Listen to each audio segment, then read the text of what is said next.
विधवा बहू का फैसला। महक की शादी रोहन से होती है। रोहन माँ बाप का इकलौता बेटा होता है, लेकिन फिर किसी कारण से रोहन की मौत हो जाती है। बेटा महक, तेरे आगे इतनी बड़ी जिंदगी है, फिर बच्चों की भी जिम्मेदारी। तू कोई काम कर ले। मैं तो कहती हूँ रोहन के ऑफिस में ही बात कर ले, शायद तेरे लिए कोई काम निकल आए। हाँ माँ जी, मैं भी यही सोच रही थी, लेकिन कैसे बात करूं, किससे बात करूं, कुछ समझ में नहीं आ रहा। अब वो क्या नाम था रोहन का जो दोस्त हुआ करता था? पहले तो बड़ा आता था हमारे घर। राकेश की बात कर रहे हैं? पर वो तो रोहन के बाद से कभी आया ही नहीं। पता नहीं कहाँ है वो। आया था, एक नहीं कई बार आया था, लेकिन मैंने बाहर से ही भेज दिया। घर के अंदर झांकता रहता था, मुझे ठीक नहीं लगा। अरे आपको तो पता नहीं क्या ठीक लगता है और क्या नहीं। उसका नंबर है मेरे पास, मैं आज ही फोन करती हूँ। सास राकेश को फोन लगाती है और शाम को घर आने का न्योता दे देती है। अरे आंटी, ओहो भाग्य हमारे कि आपने घर बुलाया।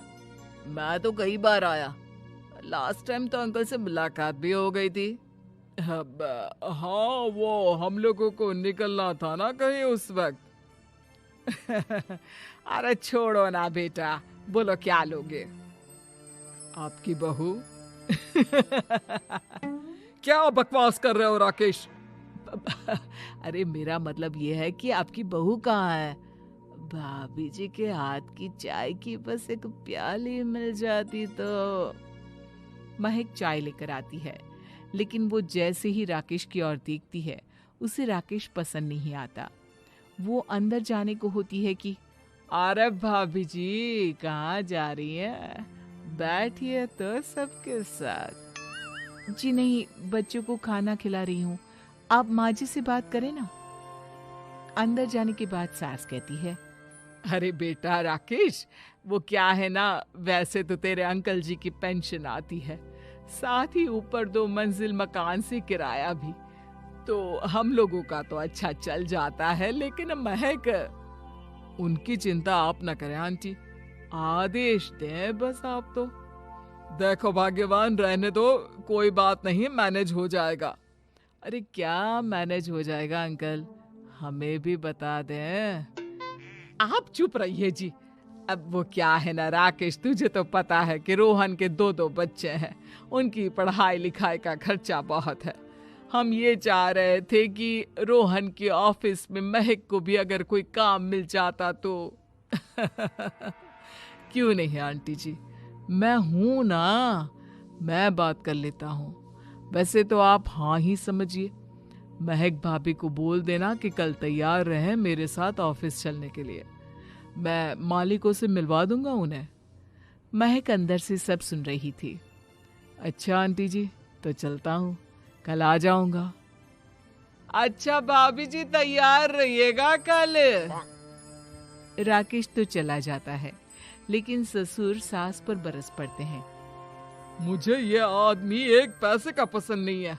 तुम इसे बोल दो कि हमें कहीं नहीं करवानी बहू से कोई नौकरी।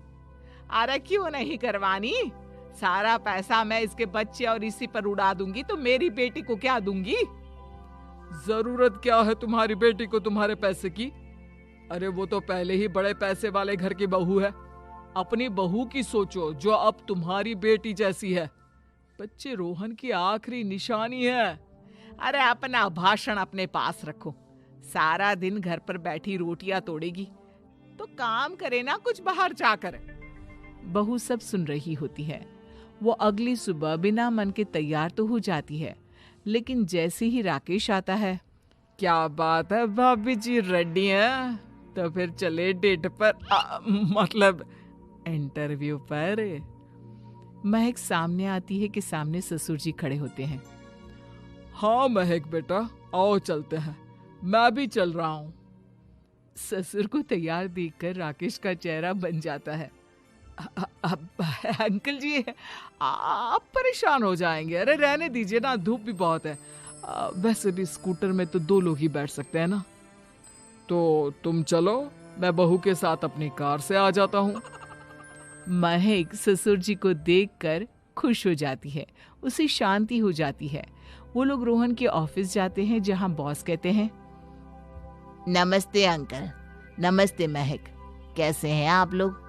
रोहन का सुनकर बहुत दुख हुआ अंकल। वैसे कैसे आना हुआ? बेटा, क्या हमारी बहू के लिए तुम्हारी ऑफिस में कोई काम मिल सकता है? हमने राकेश से इसी सिलसिले में तुमसे बात करने को कहा था। उसी के कहने पर हम दोनों तुमसे मिलने आए हैं। राकेश ने तो कोई बात नहीं की। ऊपर से उसने तो आज की छुट्टी ले रखी है, ऑफिस में नहीं आया। बोल रहा था जरूरी काम से जाना है। महक और ससुर एक दूसरे को देखने लगते हैं। वैसे महक, क्या किया है आपने? इंग्लिश कैसी है आपकी? महक बॉस से अपनी पढ़ाई लिखाई और क्वालिफिकेशन के बारे में सब कुछ बताती है। ग्रेट, आपके लिए काम तो है लेकिन ऑफिस में नहीं। सर, मेरे बच्चे छोटे हैं, मैं फील्ड में काम नहीं कर सकती हूँ। मतलब वो काम घर से करना है। घर से रहकर बच्चे भी देखें और घर भी देखें, लेकिन हाँ, काम जरूर से करें। वो काम डाटा एंट्री का है, तो जब भी वक्त मिले काम करें, और इसके हम आपको अच्छे पैसे भी देंगे। महक बॉस की बात सुनकर खुश हो जाती है, उन्हें थैंक्स बोलकर घर आ जाती है। किसके साथ भेज रही थी तुम महक को? अरे वो कमीना, उसने तो ऑफिस से छुट्टी ले रखी थी, बात भी नहीं की थी उसने बॉस से बहू के काम के लिए। वो तो अच्छा हुआ कि मैं साथ में चला गया। हाँ, ठीक है, नौकरी मिल गई ना, इतना ही काफी है। समय बीतता है और एक दिन फिर दरवाजे पर दस्तक होती है। घर पर कोई नहीं था। महक दरवाजा खोलती है, देखती है तो सामने है राकेश। नमस्ते भाभी जी। नमस्ते, घर पर कोई नहीं है, आप कल आइएगा। अरे अरे अरे, कैसी बात कर रही हैं भाभी जी? हम तो आपकी मदद के लिए आए हैं।